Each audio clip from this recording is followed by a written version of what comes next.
नमस्कार दोस्तों, good morning, सुप्रभात। जी हाँ, आप सभी के सामने हाजिर हैं। आप सब लोग कैसे हैं जरा बताइए। उम्मीद है बहुत अच्छे होंगे। तो आप सभी को नमस्कार है।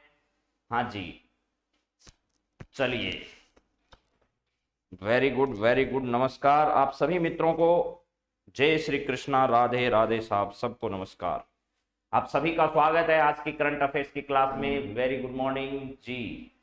हाँ, सभी के सामने हाजिर हैं कविता गोदारा, साक्षी शर्मा, AP29, मंजू, सबको नमस्कार जी। हाँ, चलिए मित्रों, शुरुआत करते हैं आज के करंट अफेयर्स की इस क्लास की, जिसमें हम लोग बातचीत करेंगे आज की क्लास में कुछ महत्वपूर्ण। सबसे पहले जो आर्थिक समीक्षा में आपको डाटा याद करना है, और वो भी पेपर तक बस, ठीक है। आर्थिक समीक्षा का जो डाटा है वो जो आपको याद करना है, रटना है, एग्जाम हो जाए उस तक, वो बात करेंगे। उसके बाद हम लोग जो है वो कुछ महत्वपूर्ण योजना वोजना जो है उस पर भी बातचीत कर लेंगे आज की क्लास में। यानी जितना भी बचा खुचा जो है वो करंट अफेयर्स पूरा आज की क्लास में आपके सामने बातचीत की जाएगी। और आप जानते हैं कि हमारा मिशन क्या है, कि भैया अभी मेहनत कर लो अपनी इच्छा से, अभी मेहनत कर लो अपनी इच्छा से, वरना बाद में तो करनी ही पड़ेगी। अभी मेहनत कर लो अपनी इच्छा से, वरना बाद में तो करनी ही पड़ेगी। ये जमाना बड़ा बेरहम है साहब, इस पे राज करना है, घुट घुट के नहीं मरना है। तो घुट घुट के न मरे, इसके लिए जरूरी है कि आज की मेहनत करें और आज के समय को बलवान बनाएं। आज ज्ञान हासिल करें, और ज्ञान हासिल करोगे तो ताकत आएगी, और ताकत ही आप लोगों को इस पर जमाने पर राज करने के लिए क्या करेगी, बाध्य करेगी। नजर नहीं है, नजारों की बात करते हैं, जमी पर चांद सितारों की बात करते हैं, वो हाथ जोड़कर बस्ती को लूटने वाले भरी सभा में सुधारों की बात करते हैं। तो ऐसा नहीं करना है, आप लोगों को जो कहना है वही करना है। नजर नहीं, नजारों की बात करते हैं, जमीन पर चांद सितारों की बात करते हैं, वो हाथ जोड़कर बस्ती को लूटने वाले भरी सभा में सुधारों की बात करते हैं। तो ऐसा नहीं करना है, आपके करने और बोलने में फर्क ना हो, लेकिन जो सच है वह सच रहना चाहिए। चलिए मित्रों, आज की क्लास की आपके सभी के साथ शुरुआत कर देते हैं बिना किसी देरी के। तो चलिए, पहली बातचीत की शुरुआत कहां से की जाए। शुरुआत की जाएगी राजस्थान की आर्थिक समीक्षा के 2021 और 22 का जो प्रमुख डाटा है उसको जो याद करना है वो बात करते हैं। पहले सकल राज्य घरेलू उत्पाद क्या है। क्या है भैया ये, ऐसे कैसे हो गया। सकल राज्य घरेलू उत्पाद पर हम लोग क्या करने वाले हैं, सबसे पहले बातचीत करने वाले। सकल राज्य घरेलू उत्पाद कितना है हमारा, यहां देखिए, सकल सकल राज्य घरेलू उत्पाद, ये आपसे पूछा जा सकता है सीधा सीधा डाटा करंट अफेयर्स की दृष्टि से। ये दो चीजों पर निर्भर करेगा, एक स्थिर कीमतों पर और एक कौन सी कीमतों पर। हाँ जी, हाँ जरूर जरूर करवाएंगे उनसे, मुझे इसकी जानकारी नहीं थी, जरूर करवाएंगे एक दिन। यहां पर है सकल राज्य, आपका है सकल राज्य घरेलू उत्पाद जो है वो आपके पास कितना है, ये आपको बताना है। कौन सी कीमतों पर, स्थिर कीमतों पर है एक तो, ठीक है। एक कौन सी कीमतों पर है, एक है प्रचलित कीमतों पर, प्रचलित कीमतों पर। चलिए, प्रचलित कीमतों पर है। यहां पर स्थिर कीमतों पर जो सकल राज्य घरेलू उत्पाद है वो आपका कितना है, तो 7,333,017, यानी आपके पास 7,33,017 जो है वो आपका कितना है भैया, स्थिर कीमतों पर सकल राज्य घरेलू उत्पाद है। ऐसा लगातार परीक्षाओं में सीधे सवाल पूछे जा रहे हैं कि राज्य का सकल घरेलू उत्पाद कितना है स्थिर कीमतों पर। तो आपको ध्यान देना है, 7,33,017 जो है वो राज्य का सकल घरेलू उत्पाद है। तो मुझे उम्मीद है कि आपको ये बात क्या रह जाएगी, याद रह जाएगी। चलिए, इसके बाद आगे बात करते हैं। यहां पर प्रचलित कीमतों पर कितना है, तो प्रचलित कीमतों पर आपका 11,96,000 है, 11,96,137 है। ये जो पहला डाटा है वो आपको रट्टा मारना है भैया, सीधी सी बात ये है। कैसे याद रखोगे, बस ये याद रखो कि 7 लाख है, इतना याद रखोगे सही हो जाएगा। इसके बाद याद रखना है 11 लाख है। देखो प्रचलित कीमतों वाला ज्यादातर क्या 90% ये चांस है कि हमेशा प्रचलित कीमतों वाली चीज आपको ज्यादा मिलेगी और स्थिर कीमतों वाली कम मिलेगी। तो 7 लाख और कितने लाख, 11 लाख, ऐसे याद कर लो, बस आइडिया आ जाएगा पेपर में। 7 लाख के डाटा 2-3 नहीं मिलेंगे आपको, एक ही मिलेगा। 7 लाख जो है वो तो किस मूल्य पर है, स्थिर कीमत पर है, और प्रचलित मूल्य पर सकल राज्य घरेलू उत्पाद कितना है आपका, वो है सकल राज्य घरेलू उत्पाद आपका है वो 7 लाख और 11 लाख, दोनों डाटा याद हो गए। मुझे लगता है अब आपको कोई दिक्कत नहीं आएगी। 11 लाख प्रचलित कीमतों पर है, स्थिर कीमतों पर 7 लाख है। नेक्स्ट बात करो गुरुजी, आप तो ये याद हो गया आपने। इसके बाद है वृद्धि दर की अगर बातचीत की जाए, यानी हमारे सकल घरेलू उत्पाद में वृद्धि दर जो है वो कितनी दर्ज की गई है, वृद्धि दर ये बताओ सर आपको। ये ध्यान रखना मेरे दोस्तों, वृद्धि दर जो है वो दर्ज की गई है दोनों कीमतों पर बता रहा हूं। एक पर तो 11.04% दर्ज की गई है और एक आपकी दर्ज की गई है कितनी, 8.04%। तो आपको याद कौन सा रखना है, आपको याद रखना है ये वाला 11.04% जो है वो आपका डाटा है, ये याद करना है। कौन सी कीमत पर है, ये स्थिर कीमत पर जो है वृद्धि दर ये वाली है, ठीक है। और प्रचलित कीमत पर कितनी है, प्रचलित कीमत पर इतनी है। तो ये देखिए 11.4% जो है वो आपकी आर्थिक वृद्धि दर है और 18.04 प्रचलित कीमतों पर वृद्धि दर है। ये क्या है, यानी अर्थव्यवस्था की वृद्धि दर की अगर बातचीत की जाए, यानी सकल घरेलू राज्य उत्पाद जो आपका है उसकी वृद्धि दर की अगर बातचीत की जाए तो ध्यान रखना 11.04% जो है वो कितना है भाई, स्थिर कीमत पर है, और 18.04% जो है वो प्रचलित कीमतों पर है। समझ में आ गया? हाँ जी, सबको गुड मॉर्निंग भाई। चंदा सोनी सही बता रहे हैं, कविता जी भी।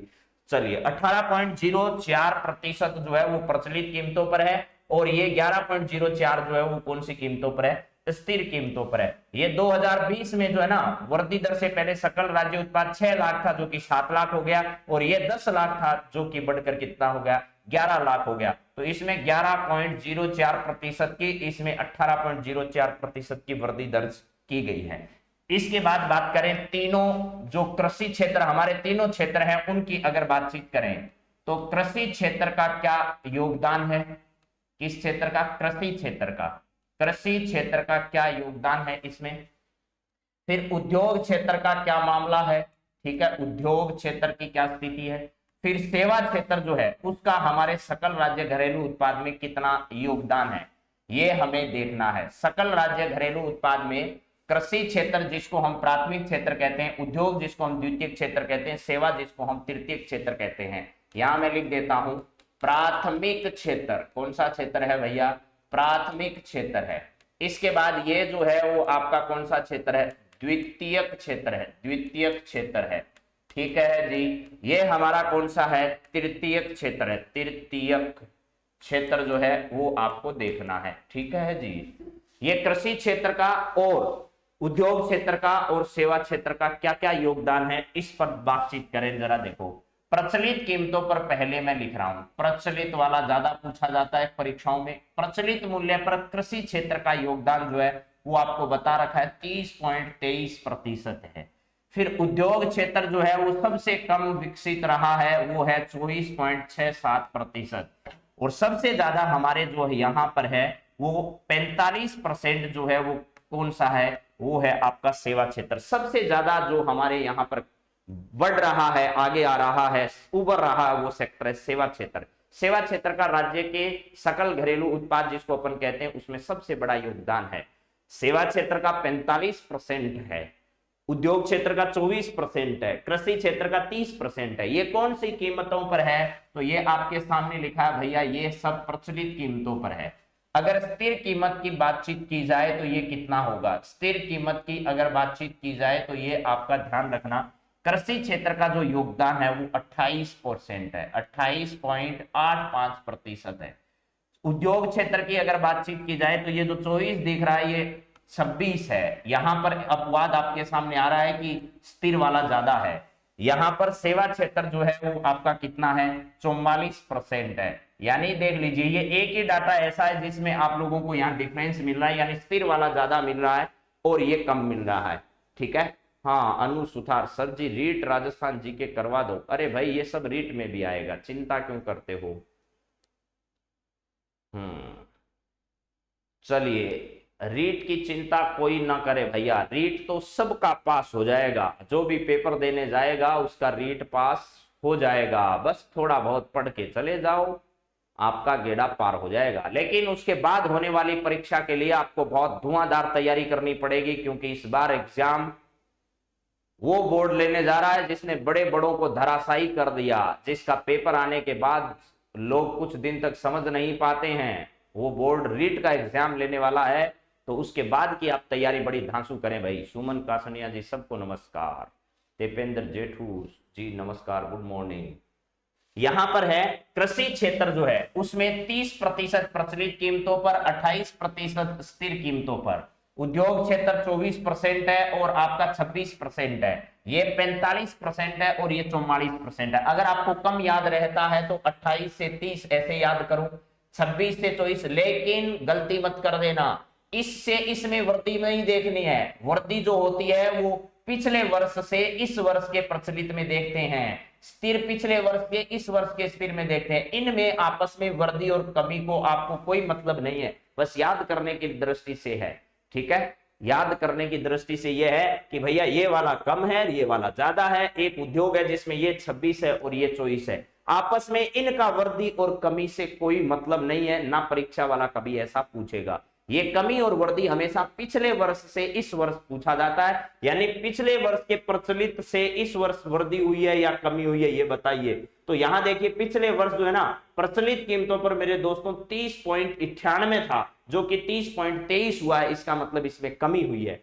ये उद्योग क्षेत्र जो इस बार आपको प्रचलित में 24.67 दिख रहा है, ये पिछले वर्ष जो है वो 23.42 था, जो कि इस बार क्या हुआ है, वृद्धि हुई है। तो यहां पर है सेवा क्षेत्र जो कि अब की बार 45.10 है, वो पिछली बार 45.60 था। इसका मतलब यह है कि इस वाले में भी क्या हुई है, कमी हुई है। तो मुझे लगता है, ठीक है, हाँ जी, हाँ आजकल आसान बना रहा है पेपर बोर्ड जो है, वो कुछ आसान बना रहा है। लेकिन कंप्यूटर अनुदेशक वालों को पूछा जाए कि भाई आसान आता है, कैसा आता है, तो उद्योग जो है उसका योगदान, कृषि क्षेत्र का योगदान, सेवा क्षेत्र का योगदान जो है वो हमारी अर्थव्यवस्था में किस प्रकार है, मुझे लगता है कि आपको ये बात समझ में आ गई है। और इनमें अगर मैं लिखना चाहूं कि भैया पिछले वर्ष की बजाय आपकी वृद्धि हुई है या कमी हुई है, ये बता दीजिए हमें, तो भैया तो मैं लिख देता हूं आपके यहाँ कि कमी हुई है या वृद्धि हुई है। ये वाला जो है ना 30.23 जो है वो पिछली बार 30.98 था, इसका मतलब इसमें कमी हुई है भैया।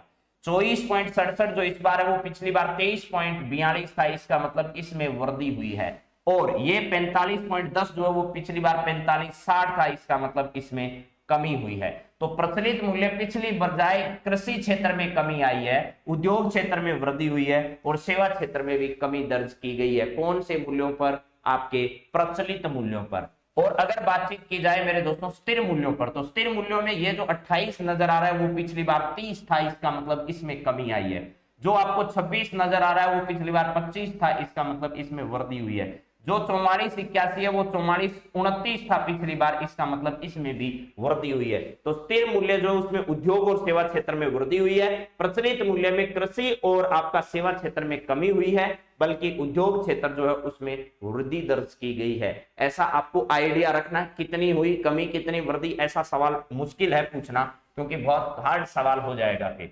इसके बाद है शुद्ध राज्य, एक डाटा और याद करना आपको, कौन सा है भैया, शुद्ध राज्य घरेलू उत्पाद। शुद्ध राज्य पटवार में पूछा जा चुका है, शुद्ध राज्य घरेलू उत्पाद, पिछली आर्थिक समीक्षा में घरेलू उत्पाद जो है, शुद्ध राज्य घरेलू उत्पाद के बारे में पूछा जा चुका है। शुद्ध राज्य घरेलू उत्पाद के बारे में बताइए। 2020-21 का बताना है और आर्थिक समीक्षा 2022-23 की है, ये ध्यान रखिएगा। यहां पर है स्थिर कीमत पर, स्थिर कीमत पर कितना है, और इसके बाद प्रचलित जो कीमत है, इस प्रचलित कीमत पर कितना है। स्थिर कीमत पर यह आपका 6,48,142 है, और प्रचलित कीमत पर कितना है, तो प्रचलित कीमत पर आपका 10,78,903 है। ये आपको ध्यान रखना है। ये कितना है, 6 लाख है, ये कितना है, 10 लाख है। तो देखो भैया शुद्ध याद करोगे तो शुद्ध में स्थिर पर कितना है, शुद्ध राज्य घरेलू उत्पाद में स्थिर पर 6 लाख है और प्रचलित पर 10 लाख है। ये आपका 6 लाख है और ये आपका कितना है, 10 लाख है। शुद्ध राज्य घरेलू उत्पाद, शुद्ध राज्य घरेलू उत्पाद कितना है, स्थिर कीमत पर 6 लाख के आसपास है और प्रचलित कीमतों पर ये वाला कितना है भैया, ये आपका है 10 लाख। इतना याद कर लोगे ठीक है शायद मेरे हिसाब से। पिछले वर्ष ये 5 लाख के आसपास था, ये 9 लाख के आसपास था। इसका मतलब दोनों में क्या हुई है, वृद्धि हुई है, दोनों में वृद्धि हुई है। इसके बाद बात करते हैं सबसे इंपॉर्टेंट डाटा जो है वो प्रति व्यक्ति आय है। प्रति व्यक्ति आय वो क्या कुछ कह रही है जरा बता दो भैया। प्रति व्यक्ति आय जो है वो क्या है, कितनी है, ये जरा बताना है। एक तो ध्यान रखना है आप लोगों को, ये वाली जो है वो कितनी है, 81,231। ये कौन से मूल्य पर है श्रीमान, ये श्रीमान जी आपके स्थिर मूल्य पर है। कौन से मूल्य पर, स्थिर मूल्य जो है उस पर आपकी प्रति व्यक्ति आय कितनी है। सबसे इंपॉर्टेंट डाटा है ये। प्रचलित मूल्य पर कितना है तो आपको पता ही होगा, ये 1,35,218 है। 1,35,218, 81,231। ये कौन से मूल्य पर है, ये आपके स्थिर मूल्य पर है। ये कौन से मूल्य पर है, ये आपके प्रचलित मूल्य पर है। दोबारा सुन लीजिए ठीक है। हाँ जी, नहीं रहेगा, नेट बंद जो है वो नहीं होगा। पिछली बार नेट बंद जो है वो दूसरी घटना की वजह से हुआ था, पेपर की वजह से नेट बंद नहीं हुआ था। चलिए 81,231 स्थिर मूल्य पर राजस्थान में प्रति व्यक्ति आय है भैया। राजस्थान में प्रचलित मूल्य पर 1,35,218 जो है वो क्या है, प्रति व्यक्ति आय है। ये दोनों आप लोग याद कर लीजिएगा, इंपॉर्टेंट डाटा है ठीक है, याद रह जाएगा, रट्टा लगाने की जरूरत नहीं है भैया। 81,000 रुपए जो है, 81,000 मान लीजिए आपको, ये स्थिर मूल्य पर राजस्थान के प्रति व्यक्ति आय है और स्थिर मूल्य पर 1,35,000 रुपए जो है ना, ये राजस्थान में प्रति व्यक्ति आय है प्रचलित मूल्य पर। ये आपको याद कर लेना है बस, ज्यादा कोई दिक्कत वाली बात है नहीं। चलिए इसके बाद बात करते हैं राजस्थान का सड़क घनत्व कितना है। राजस्थान का सड़क घनत्व कितना है, जो परीक्षा में सवाल लगातार पूछे जा रहे हैं, मैं उन्हीं सवालों पर बातचीत कर रहा हूं। राजस्थान में सड़क घनत्व की अगर बातचीत की जाए तो राजस्थान में 79.76 किलोमीटर जो है वो आपका क्या है, सड़क घनत्व है। यानी सड़क डेंसिटी राजस्थान में 79.76 है। याद हो जाएगा, ठीक बात है ठीक है। हाँ जी महेश जी, बहुत बहुत बधाई हो, आपका कल पेपर है, आपको सबको शुभकामनाएं जिनका भी कल पेपर है। 79.76 जो है वो राजस्थान में क्या है, सड़क घनत्व है, ये ध्यान रखना है। अगर आपसे बातचीत की जाए देश के घनत्व से, देश का सड़क घनत्व जो है, सड़क घनत्व है, उसके मामले में आपका क्या कहना है। देश का सड़क घनत्व जो है वो ध्यान रखना है 16.71 किलोमीटर है। अब देश के सड़क घनत्व से राजस्थान वाला क्या है, ज्यादा है या कम है, तो यहां मैं नोट डालकर लिख देता हूं, अगर परीक्षक सवाल बनाए तो ध्यान रखना। राजस्थान जो है, राजस्थान का सड़क घनत्व देश के सड़क घनत्व से कम है। देश के या राष्ट्रीय, देश के सड़क घनत्व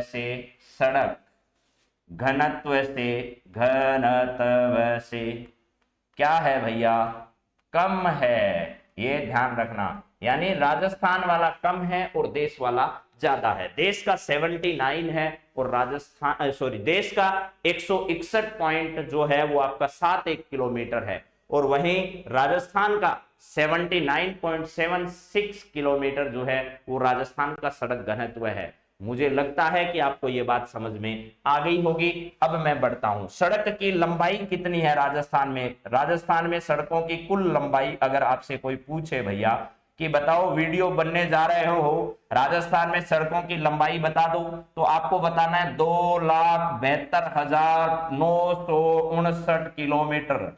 उसको बता देना कि भैया इतनी लंबाई है राजस्थान में समझ गए। अब मुझे राजस्थान के वीडियो बनने का ज्वाइनिंग लेटर दे दो, मुझे लंबाई याद है सड़कों की, और लंबाई है 2,72,000 सर। हाँ जी, अरे इधर उधर हो जाता है उसको छोड़कर आ जाना, करना नहीं है, समझ गए। डाटा भूल जाते हो, आपको दिमाग नहीं लगाना है, उसको छोड़कर आ जाना, गलत नहीं करना, क्योंकि नेगेटिव का सबसे बड़ा नुकसान होता है आप तुक्के नहीं मारे। अगर आपको दो ऑप्शन में से एक आता है तो आप करिए, अगर आपको आइडिया ही नहीं है फिर करते हो, ये सबसे बड़ी मूर्खता है, ऐसा नहीं करना चाहिए मेरे दोस्तों। चलिए लंबाई की अगर बातचीत की जाए तो 2,72,959 किलोमीटर जो राजस्थान में है वो सड़कों की क्या है, लंबाई है। अब राजस्थान में कई प्रकार की सड़कें हैं, राजस्थान में नेशनल पार्क भी है, और राजस्थान में स्टेट हाईवे भी है, राजस्थान में जिला सड़कें भी है, राजस्थान में ग्रामीण सड़कें भी हैं। तो अब आपसे ये पूछा जाएगा कि भैया राजस्थान में इनमें से कौन सी सड़कें हैं जिनकी लंबाई सबसे ज्यादा है, ठीक है। हाँ जी, तो ये याद रखना है आपको। अरे भरोसा रखो सर, ऐसा क्यों लग रहा है कि कुछ याद नहीं है, सब याद है। वहां पेपर हाथ में आएगा कब, मैं कह रहा हूं कल तो पेपर को फोड़ कर आओगे भैया आप सब लोग। मुझे पूरी उम्मीद है कि कल का पेपर आप सबका बहुत शानदार होने वाला है, ठीक है। एक राजस्थान में योजना शुरू की गई थी, राज्य सड़क योजना, कौन सी, पहले मैं चलो ये बता देता हूं आपको कि राजस्थान में कौन सी सड़कें जो है वो सबसे ज्यादा है। तो ध्यान रखना, राजस्थान में सबसे ज्यादा सड़कें जो है वो ग्रामीण सड़कें हैं। ध्यान रखना, मैं ये जो क्रम बता रहा हूं ये क्रम याद रखना, लंबाइयां याद नहीं रखनी है। राजस्थान में सबसे ज्यादा जो लंबाइयां हैं वो ग्रामीण जो है, ग्रामीण सड़कों की है। राजस्थान में सबसे ज्यादा जो लंबाई की सड़कें हैं वो कौन सी है, ग्रामीण सड़कें हैं। उसके बाद राजस्थान में जिला से जुड़ी हुई जो सड़कें, डिस्ट्रिक्ट एसोसिएटेड जो आपकी सड़क है वो सड़कों की लंबाई जो है वो ज्यादा है, यानी जिलों से जुड़ी हुई जो सड़कें हैं उनका जो है वो क्या है, ज्यादा लंबाइयां हैं। उसके बाद मध्यम प्रकार की जो सड़कें हमारे हैं वो उनका जो लंबाइयां हैं वो क्या है, ज्यादा है। उसके बाद राजस्थान में स्टेट हाईवे जो है उसकी लंबाई सबसे ज्यादा है, राजस्थान में ये स्टेट हाईवे है। उसके बाद राजस्थान में सॉरी कम है, ये ज्यादा से कम का ग्राफ है, क्या है, इधर आपका ज्यादा है, यहां मैं लिख देता हूं ये ज्यादा है, और इधर क्या है, लंबाई कम है। तो सबसे ज्यादा ग्रामीण सड़कों की है, फिर जिला अतिरिक्त जिला सड़कें राजस्थान में, फिर मध्यम प्रकार की जो डिस्ट्रिक्ट सड़कें हैं वो है, और उसके बाद राजस्थान में स्टेट हाईवे की लंबाई, और सबसे कम लंबाई राजस्थान में नेशनल हाईवे की है, ठीक है। वैसे जो है करंट अफेयर्स की दृष्टि से ये नेशनल हाईवे वाला टॉपिक आपसे पूछा जा सकता है, लेकिन वैसे आपके परिवहन का कहीं जिक्र उसने नहीं किया है। ग्रामीण जो सड़कें हैं वो क्या है, सबसे ज्यादा है राजस्थान में, ये ध्यान रखना। और नेशनल जो हाईवे है वो राजस्थान में क्या है, सबसे कम है। मुझे उम्मीद है कि ये बात आपको क्या रह जाएगी, याद रह जाएगी। इसके अलावा राजस्थान में जो है ना दो ऐसे कार्यक्रम भी चलाए जा रहे हैं सड़कों के लिए, वो भी बता देते हैं। चलो यहां पर है राज्य सड़क योजना, क्या है, राज्य सड़क योजना। ये राज्य सड़क योजना जो है वो कब शुरू की गई थी, ये भी जरा सुन लो। राज्य सड़क योजना राजस्थान में कब शुरू की गई थी, तो 2021-22 के बजट में इसकी घोषणा की गई। इसके अलावा बजट में यह भी कहा गया कि इस राज्य सड़क योजना के तहत ही प्रत्येक विधानसभा क्षेत्र को, प्रत्येक विधानसभा जो क्षेत्र है, विधानसभा क्षेत्र, उस प्रत्येक विधानसभा क्षेत्र को कितनी राशि दी जाएगी, 5 करोड़ रुपए की राशि दी जाएगी प्रति वर्ष। क्या दी जाएगी, प्रति वर्ष जो है वो 5 करोड़ रुपए की राशि दी जाएगी। लेकिन गहलोत सरकार जो है उन्होंने क्या किया है, बजट 2022-23 का जब प्रस्तुत किया तो उस समय कहा इस 5 करोड़ रुपए की राशि को हम लोग बढ़ाकर कितना करते हैं, 10 करोड़ रुपए की राशि करते हैं। तो सरकार ने इस राशि को बढ़ाकर कितना कर दिया, 10 करोड़ रुपए कर दिया। यानी पहले बजट में तो इसे 2021-22 के बजट में तो इसकी घोषणा की, राज्य सड़क योजना की, प्रत्येक विधानसभा क्षेत्र को 5 करोड़ रुपए दिए जाएंगे प्रति वर्ष सड़क के निर्माण के लिए। अपने विधानसभा क्षेत्र में सड़कों का निर्माण कर दो, जाल बिछा दो। अगले बजट में 2022-23 में मुख्यमंत्री जी ने कहा कि भैया बात यह है कि अब 5 करोड़ रुपए से काम नहीं होगा, चुनाव नजदीक आ रहे हैं, ठीक है। हाँ जी, तो यहां उन्होंने कहा कि 10 करोड़ रुपए जो है, ये 10 करोड़ रुपए की राशि हम लोग क्या करते हैं, आपको देने वाले हैं। इसके बाद राजस्थान में ध्यान रखना, राजस्थान में दो शहर है, एक है आपका उदयपुर, ठीक है। बजट की बात भी मैं साथ ही बता रहा हूं आपको, सारी चीजें करंट अफेयर से रिलेटेड। उदयपुर और कोटा दो शहर हैं, इन दोनों शहरों में नया जो बजट आया है 2022-23 का बजट, 2022-23 का, इस बजट 2022-23 में कहा गया है कि उदयपुर और कोटा में विकास प्राधिकरण का गठन किया जाएगा। विकास प्राधिकरण जो है, इस विकास प्राधिकरण का क्या किया जाएगा, विकास प्राधिकरण का गठन किया जाएगा, गठन किया जाएगा। यहां पर इंपॉर्टेंट बात है, परीक्षक सीधा पूछेगा बजट 2022-23 में राजस्थान के कौन से शहर हैं जहां पर विकास प्राधिकरण के गठन किए जाने की बात है, ठीक है। हाँ जी, तो चलिए अब की बार आपको जवाब देना है कि भैया राजस्थान के उदयपुर और कोटा दो शहर ऐसे हैं, ठीक है। तो ये ध्यान रखना कि दो शहर ऐसे हैं जहां पर क्या किया जाएगा, इस प्रकार के जो विकास प्राधिकरण है उनका गठन यहां पर किया जाएगा। अगला सवाल देखिए हमारे सामने किससे जुड़े हुए हैं। राजस्थान में पर्यटन की अगर बातचीत की जाए, राजस्थान में पर्यटन की, तो इस वर्ष कुल कितने पर्यटक आए आर्थिक समीक्षा के हिसाब से, वर्ष 2021 में राजस्थान में कुल पर्यटक कितने आए, तो ध्यान रखना 220.24 लाख पर्यटक राजस्थान में आए थे। 220.24 लाख पर्यटक राजस्थान आए। उसमें से ऐसे कितने पर्यटक हैं, ठीक है, जो राजस्थान में देशी पर्यटक हैं और ऐसे कितने हैं जो विदेशी पर्यटक हैं। तो ध्यान रखना भैया राजस्थान में ज्यादा स्वदेशी पर्यटक ही आए, क्योंकि कोरोना की वजह से जो है ओमिक्रॉन आ गया, बाद में पहले कोरोना आ गया, उस वजह से विदेशी पर्यटक ज्यादातर आने से कतराते हैं और वैसे भी फ्लाइटें कुछ देशों की बंद रही। और विदेशी पर्यटक हमारे यहाँ कितने आए, विदेशी पर्यटक कितने आए, विदेशी पर्यटक राजस्थान में सबसे ज्यादा जयपुर में आते हैं। अगर आपको जानकारी हो तो राजस्थान में 0.35 लाख ही पर्यटक ऐसे थे जो जयपुर राजस्थान आए, यानी 0.35 लाख पर्यटक विदेशी आए। बाकी जो बच गए हैं वो सारे के सारे 219.89 लाख जो है वो पर्यटक कैसे थे, स्वदेशी पर्यटक थे। स्वदेशी पर्यटक सबसे ज्यादा कहां आते हैं, पुष्कर में आते हैं। पुष्कर में कार्तिक पूर्णिमा का एक प्रसिद्ध मेला जो है वो यहाँ पर आयोजित किया जाता है पुष्कर झील में। विदेशी पर्यटक सबसे ज्यादा सर कहां आते हैं, तो विदेशी पर्यटक सबसे ज्यादा कहां आते हैं भैया, जयपुर आते हैं। यानी राजस्थान आने वाला हर चौथा तीसरा पर्यटक जो है वो जयपुर जरूर आता है, ठीक है। तो ये आपको क्या करना है, रट्टा मार लेना है कि भैया 220.24 लाख पर्यटक राजस्थान टोटल आए वर्ष 2020-21 में। उसमें से स्वदेशी पर्यटक थे 219, विदेशी पर्यटक थे कितने, 0.35 लाख पर्यटक ऐसे थे जो राजस्थान आए। इसके अलावा इसी बजट में राजस्थान में कुछ स्मार्ट शहर बनाने की बातचीत की गई है, यानी राज्य स्मार्ट सिटी जो है वो भी हम बनाएंगे। वैसे देश की 100 स्मार्ट शहरों में राजस्थान के 4 शहर शामिल हैं, लेकिन इस बार बजट 2022 और 23 का जो है, इस बजट में राजस्थान के कौन कौन से शहर हैं जिनको स्मार्ट सिटी के रूप में विकसित किया जाएगा, तो ऐसे राजस्थान के 4 शहर हैं मेरे दोस्तों, जिसमें 4 क्या है, 6 शहर हैं। क्या है, 6 शहर हैं राजस्थान में। ऐसे राजस्थान में 6 शहर ऐसे हैं जिनको स्मार्ट सिटी बनाया जाएगा। 2 पूर्वी राजस्थान के, 2 पश्चिमी राजस्थान के, 2 दक्षिणी राजस्थान के और 2 को आप मध्य राजस्थान कह सकते हो, सेंट्रल राजस्थान। देखो, एक तो गहलोत जी का जोधपुर है भैया, एक आपके बीकानेर है, 2 तो ये हो गए बीकानेर जिनको मैं पश्चिमी राजस्थान से कह रहा हूं। पूर्वी राजस्थान से अलवर और भरतपुर है, अलवर और कौन सा है, भरतपुर है, भरतपुर है, ये हो गया।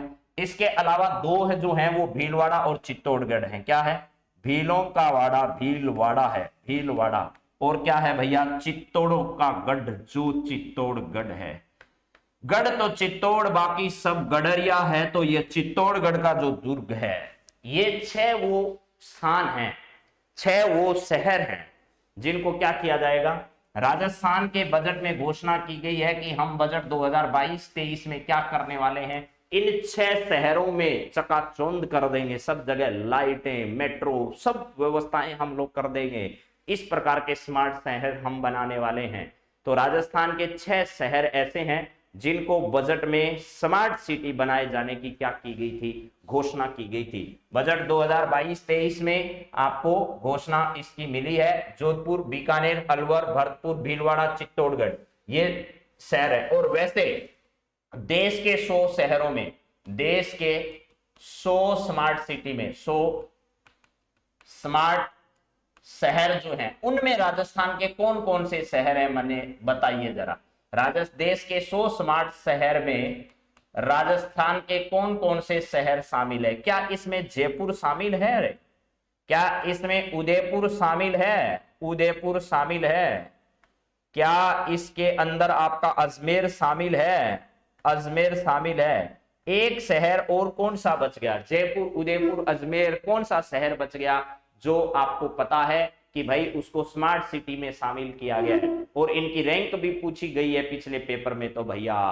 हाँ जी, हाँ, तारानगर में भी मेट्रो चलानी पड़ेगी, सही बात है भैया।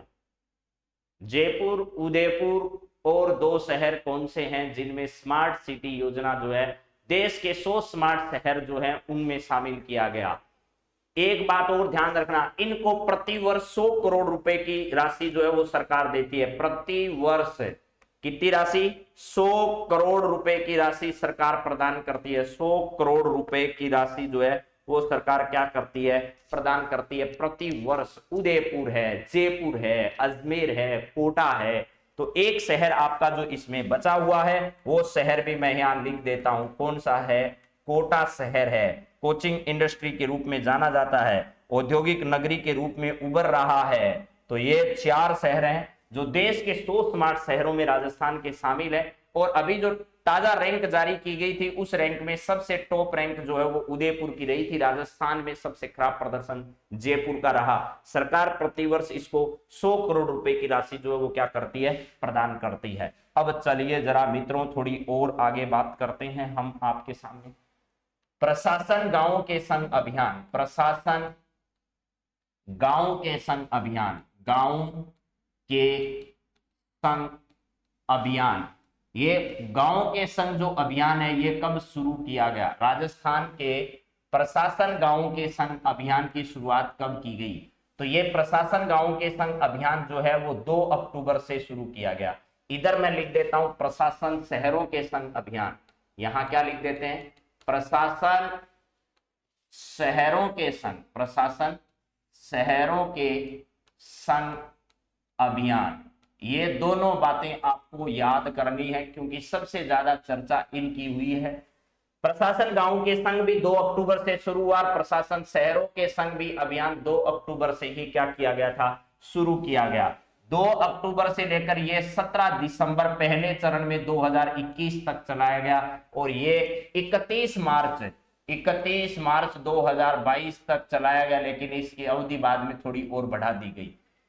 ये जो है वो प्रशासन गांवों के संग जो अभियान है वो देखना 21 विभागों को इसमें क्या किया गया? शामिल किया गया। 21 विभागों को शामिल किया गया और प्रत्येक ग्राम पंचायत मुख्यालय जो है, ग्राम पंचायत मुख्यालय, प्रत्येक ग्राम पंचायत जो मुख्यालय है इस मुख्यालय पर क्या किया गया था मेरे दोस्तों? ग्राम पंचायत मुख्यालय पर इसे शुरू किया गया था। ठीक है, ग्राम पंचायत मुख्यालय पर 2 से लेकर के 8 अक्टूबर तक, 2 से 8 अक्टूबर तक क्या किया गया था? गांधी सप्ताह का आयोजन किया गया था। गांधी सप्ताह का आयोजन किया गया, आयोजन किया गया। ये मुझे लगता है कि आपने सब रट डाला है।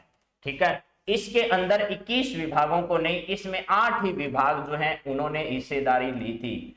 ठीक है, इसमें कितने विभाग? 8 ही विभाग। और ये जो निःशुल्क पट्टा वितरण कार्यक्रम और ये सब जो कार्यक्रम है ये इन्हीं अभियानों के तहत क्या किए गए थे? शुरू किए गए। ठीक है, चलिए, लगता है आपने ये सब पढ़ रखा है। प्रशासन गांव के संग अभियान, प्रशासन शहरों के संग अभियान जो है वो आप सबको याद होगा। इसके बाद एक सवाल जो है वो पिछली भी परीक्षा में पूछा जा चुका है, वन्य जीव प्रबंधन संस्था की स्थापना कहाँ की गई है? वन्य जीव प्रबंधन संस्था राजस्थान में कहां पर स्थापित की गई है? वन्य जीव प्रबंधन संस्थान जो है वो राजस्थान में ताल छापर चूरू में की गई है। कहां पर भैया? ताल छापर चूरू जो है यहाँ पर इसकी क्या की गई है? स्थापना की गई है।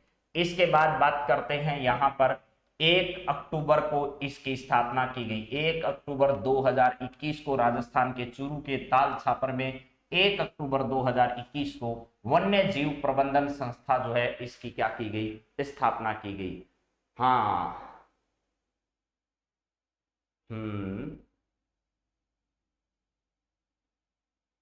Very good, very good, very good.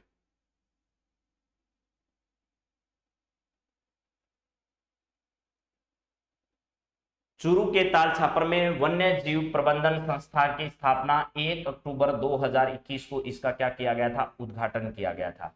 इसके अलावा आपको 2 जगह और याद करनी है। कौन कौन सी जगह है? एक है कांकणी गांव। कौन सा गांव है? कांकणी गांव। ये कांकणी गांव कहां पड़ता है सर? ये जोधपुर में पड़ता है, जोधपुर में। कांकणी गांव जोधपुर याद रखना है। इसके अलावा एक जोधपुर का है बोरनाडा जोधपुर भी याद करना है। क्यों याद करना है ये तो बताओ हमें, ये तो बताया ही नहीं, ऐसे कैसे याद कर ले? कांकणी गांव जोधपुर जो है वो मेरे मित्रों इसलिए चर्चा में आया क्योंकि यहाँ पर मेगा टेक्सटाइल पार्क जो है, मेगा टेक्सटाइल पार्क जो है उसकी स्थापना की जा रही है। मेगा टेक्सटाइल पार्क कहां बनाया जा रहा है? तो कांकणी जोधपुर में मेगा टेक्सटाइल पार्क की स्थापना की जा रही है। बोरनाडा जोधपुर क्यों चर्चा में आया? यहाँ मेडिकल डिवाइस पार्क बनाया जा रहा है। क्या बनाया जा रहा है? मेडिकल डिवाइस पार्क जो है वो राजस्थान में कहां बनाया जा रहा है? तो मेडिकल डिवाइस पार्क राजस्थान के बोरनाडा जोधपुर में बनाया जा रहा है। इसके अलावा ध्यान रखना मेरे दोस्तों, एक है आपका जनता क्लिनिक का कंसेप्ट। ये जनता क्लिनिक जो है, ये कंसेप्ट आम आदमी पार्टी की सरकार के द्वारा दिल्ली में चलाए गए मोहल्ला क्लिनिक की तर्ज पर शुरू किया गया था। इसकी शुरुआत बजट 2019-20 में इसको क्या किया गया था? घोषित किया गया था और ये कहा गया था राजस्थान में हम 12 क्या करेंगे? मोहल्ला क्लिनिक खोलेंगे, जिसमें से 9 मोहल्ला क्लिनिक जो है वो हम जयपुर में खोलेंगे, बाकी बचे हुए 3 हम जोधपुर में खोलेंगे, ऐसा कहा गया था। यानी सॉरी, यहां पर ऐसा है 12 और कितने हैं? 12 तो यहां है तो 9 ये हो जाएंगे और 3 यहां हो जाएंगे। या फिर ऐसे कह सकते हो कि भाई इसमें टोटल जो है वो कितने? 12 एक जगह और 4 एक जगह। 12 कहां पर? 12 तो जयपुर में और 4 कहां? जोधपुर में खोले जाएंगे, ऐसे घोषणा की गई। लेकिन बाद में एक जो है वो पिछले वर्ष आपको पता होना चाहिए, जालोर जो है, क्या है? जालोर जो है वहां भी क्या किया गया था? एक क्लिनिक ऐसा खोला गया था। यहां पर जनता क्लिनिक 12, 4 और 1 इस प्रकार क्लिनिक का जो कंसेप्ट है वो सरकार ने दिया था कि इस प्रकार के हम क्लिनिक जो है वो स्थापित करने वाले हैं। तो मुझे लगता है कि आपको ये सब याद होगा। और अब मेरे मित्रों समय की सीमा है, उसको ध्यान में रखते हुए आज मैंने बहुत सारी बातें की है। कल की क्लास में आप लोगों से फिर मुलाकात करेंगे कुछ नई जानकारियों के साथ, कुछ नए तथ्यों के साथ। आज की क्लास को मैं यहीं देता हूं विराम। तो आप सभी मित्रों का बहुत बहुत घना धन्यवाद है। कल वापस मिलते हैं। आप सभी का हैव ए नाइस डे। कल जिनका भी पेपर है उन सभी को बेस्ट ऑफ लक। अच्छे से आप लोग अपने पेपर को करके आए, बिना भय, बिना किसी डर के। आपका पेपर बहुत अच्छा होने वाला है। तो आप सभी को have a nice day. Thank you, धन्यवाद।